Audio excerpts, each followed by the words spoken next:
A deadly virus is back. Can it cross borders faster than the government can respond? Come, read with me. Ebola virus outbreak in Congo and Uganda, an emergency of global concern, says WHO.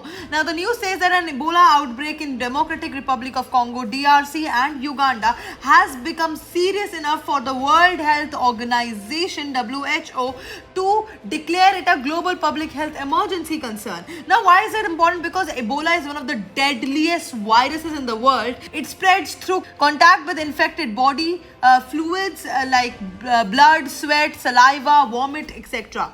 Now, it causes high fever, body pain, vomiting, diarrhea, internal, external bleeding in severe cases also. Now, and can kill very quickly. It can kill a person super quick. What exactly is happening now? Around 80 suspected deaths have been reported. Cases are rising in eastern Congo. Uganda has also confirmed cases. WHO says this outbreak is especially concerning because it involves the Bundibugyo strain of Ebola virus. Now, normally, for some Ebola strains like Zaire strain, vaccines and treatments exist. But for Bundibugyo strain, no approved vaccine is there, no strain-specific treatment is there. This makes this outbreak control harder. Now, the background is Ebola was first discovered in 1976 in Congo. And the major outbreak was West Africa Ebola outbreak in 2014 to 2016. Affected countries like Guinea, Libya, Syria, and killed over 11,000 people. Now, that outbreak taught the world that local health crisis can quickly become global concern because of international travel, weak healthcare system, delayed detection. COVID already showed how diseases ignore borders. Now, there are multiple dimensions of this topic. The first is the health and security dimension.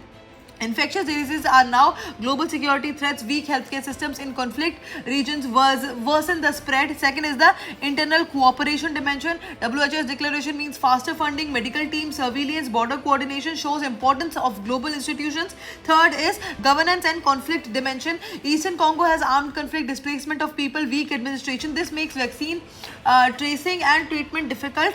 Lastly, there is a humanitarian dimension. Poor countries often face lack of hospitals, shortage of doctors, poor sanitation, misinformation. This increases the deaths. Why should India care? Even through outbreak in Africa, global travel can spread diseases internationally. India has strong ties with Africa, highlights importance of pandemic preparedness. India must strengthen airport screening, disease surveillance, vaccine research, health infrastructure. This becomes highly important for GS paper 2 in WHO and global governance, GS paper 3 disaster management, health security, and for essay also this becomes highly important.